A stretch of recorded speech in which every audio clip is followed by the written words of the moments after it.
Hello, Kipsters. Today is Thursday, March 25th, and we will be learning about our final instruments in the percussion family. Tomorrow, we're going to be doing a review over what makes a percussion instrument. But today, we are going to finish learning about any new instrument that I wanted you to learn during this week of percussion instruments, and then we will be done learning about instruments in the nearpods. So I'm very excited to get to be finishing this with you.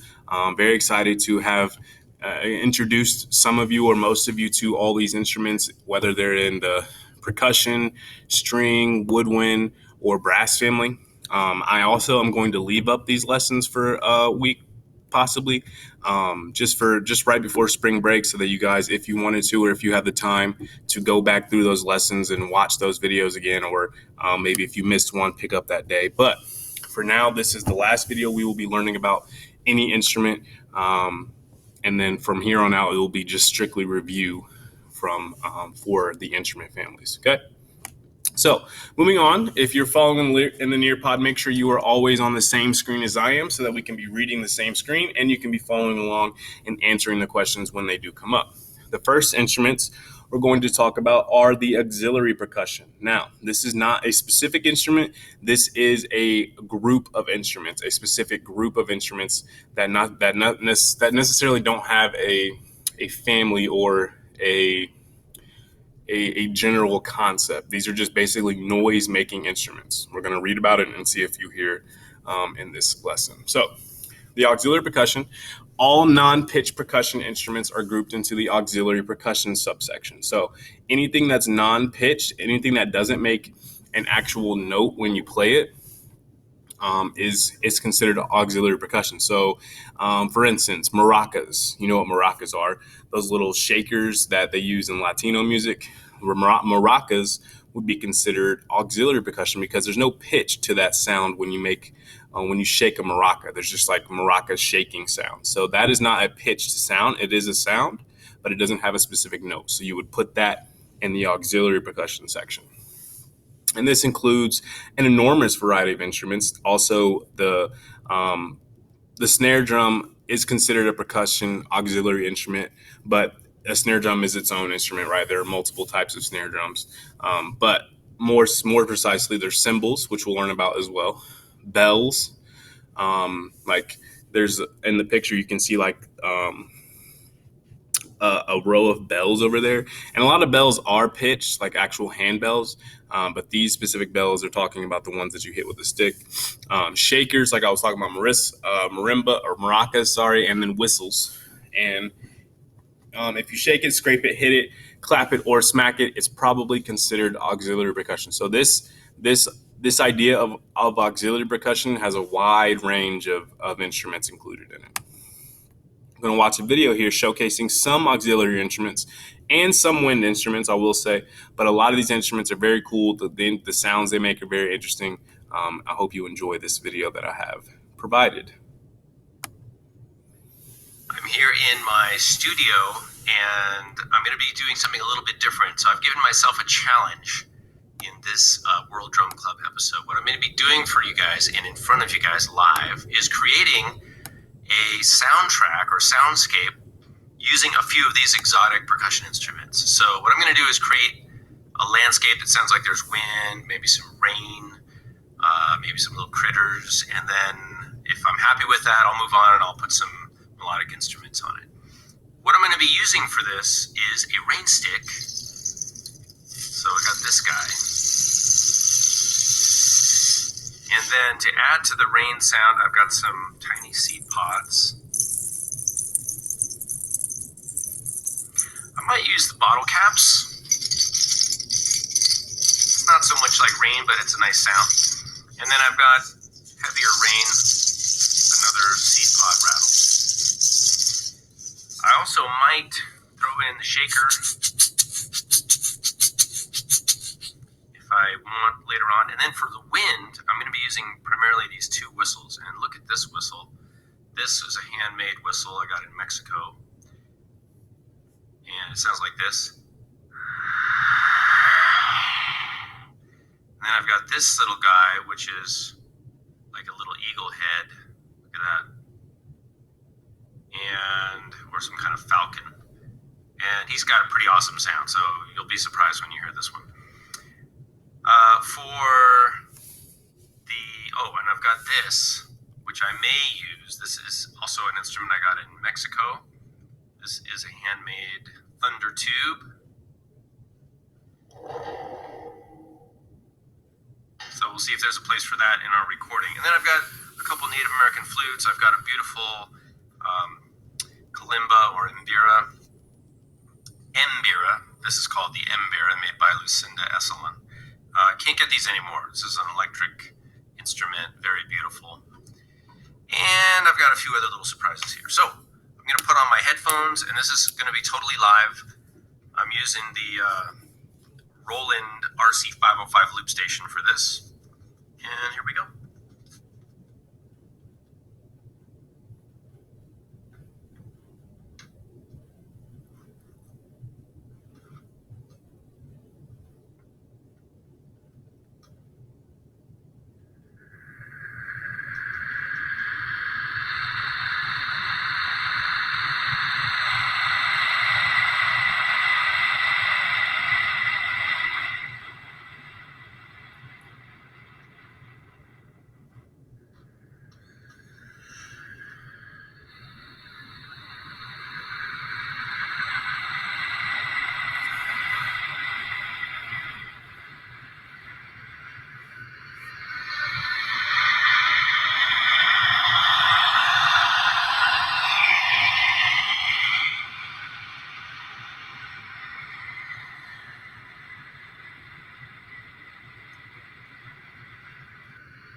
Awesome. And if you guys want to finish that video, finish and see how the song ends, you have about 2.5 minutes left of that video. You can just watch it on the Nearpod. But as you can see in that video, he used the wind instruments, right? But a lot of those instruments, he was just, shaking around and moving it this way. And what he would do is you see that recorder on top of his head. That's a microphone with a with padding around it so that the sound doesn't just like protrude toward the microphone, and it just makes the sound dampen a little more soft. But yeah, he was recording each sound he made, and then he would put it on a loop, and that's how he was creating the soundscape. And so he could just add on more sounds to it, thus creating an entire kind of atmosphere. And then he would just bring in those wind instruments to put over top of those percussion sounds. Now, I was kind of thinking to myself, is a whistle considered a percussion instrument? And I think some of those, I would say, I don't know, because, earlier I said that if it's a wind instrument, it means you have to put wind into it. So then therefore it becomes a wind instrument. So that is tricky. But it is non-pitched, and it said all non-pitched instruments are auxiliary percussion. So I guess that would be up for debate, but you could see there he used a mix of whistles, the rain stick. He used the kind of similar to a piano thing. He would push on those, and that was of course pitched. But really cool video there. Nice to see in live action the way that somebody makes a soundscape, and a soundscape is basically just like a sound of a room, like that. You could tell that room had a certain sound to it, and that's what he made, a soundscape. Moving on to the next video we have here. This is an instrument that is an auxiliary instrument, and this is a video of the wind chimes, which some of you may be familiar with. Chimes are beautiful instruments, and I use them on all my concerts. They have an almost magical sound that fascinates musicians and the audience. When you play them, use your inspiration and listen to the music. Use your fingers or a stick to create the beautiful chime sound.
Yeah, cool. That was cool. As you can see in that video, something I never even knew was how many different types of wind chimes there are. And there's baby tiny ones that have like 6 chimes on it, and then there's big long ones that have just 20 or so chimes on it.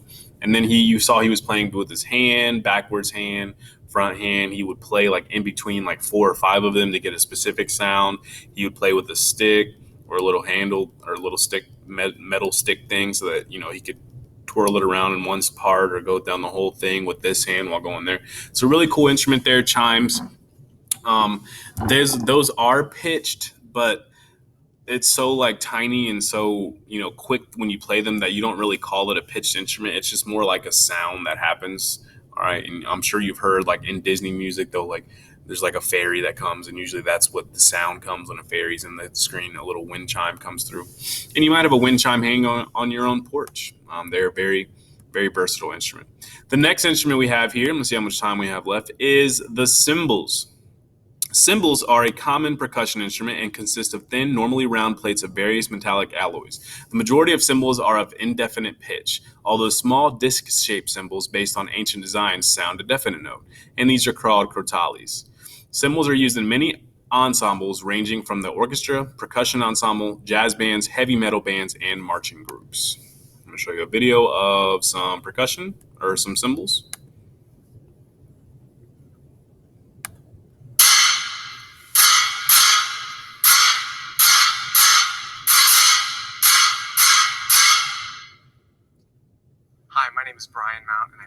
today to talk to you about the exciting world of cymbal playing. When I was in grade school, I started on piano, and then I played bassoon, and then I played clarinet. All the while, I was driving my family crazy by tapping on everything I could possibly tap on.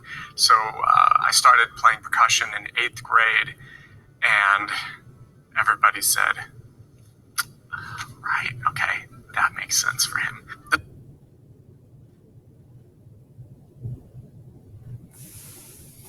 There's a lot of different ways to play percussion instruments. We strike them with mallets or sticks. We shake them. We hit them sometimes. And with cymbals, we hit the two cymbals together, but I think you all know that. The reason why I chose cymbals is honestly because they're my favorite instrument. I just love playing cymbals. There's such a great variety of different kinds of cymbals. I generally prefer very dark, heavy cymbals, but there's so many choices, and each piece has one cymbal that's just perfect for this one spot.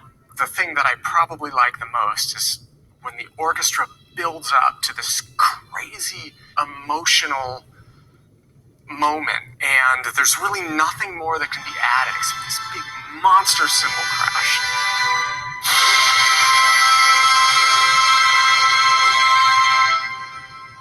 That's just, those moments are extremely special to me.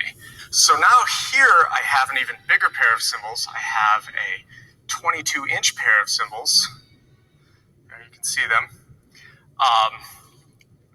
And these are quite heavy, and we don't actually use them very often because they're for really big moments in music. And I've used these many times when playing Mahler symphonies, and they're great for that moment when the orchestra's just building and building, and then there's one last thing you could put in there, and it's a big old cymbal crash. So I'll play one of those for you right now.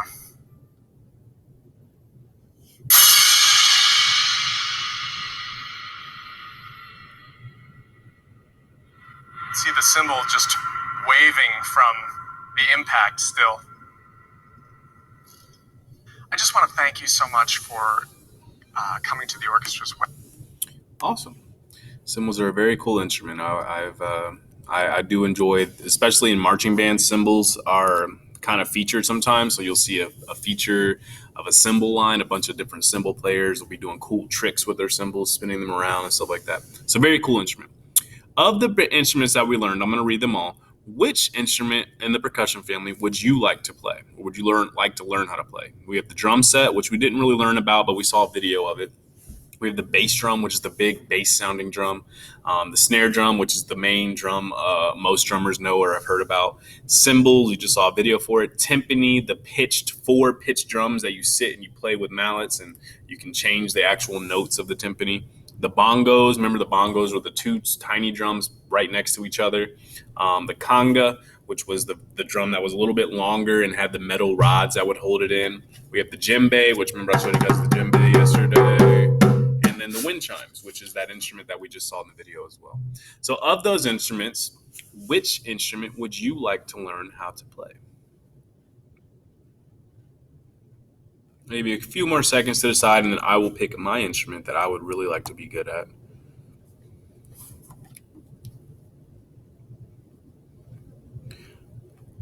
If I had to write one, or if I had to pick one, I would choose the drum set. And I think I would choose the drum set because I think it takes the most skill, and a lot of people need drum set players. So, you're playing the snare drum, but you also have a tom drum over here that kind of sounds like a conga drum. You got the bass drum that you will be playing with your foot, and you got the cymbals over here. You got the hi-hat. So really cool instrument, really versatile instrument. If I had to pick one, I would pick the drum set, but it is, I would say, the hardest of all those instruments. Awesome work with the percussion family, guys. I hope you guys enjoyed learning about them. I really want to do a lot of work with percussion family when we're in person again. Like I said, I got all these djembes for us, and I think that this is just the beginning of our music program here at KIP. So I'm looking forward to when that day comes. Until then, you are kind, you are smart, you are important. I look forward to the next day we can make music together. And until then, I'll see you tomorrow.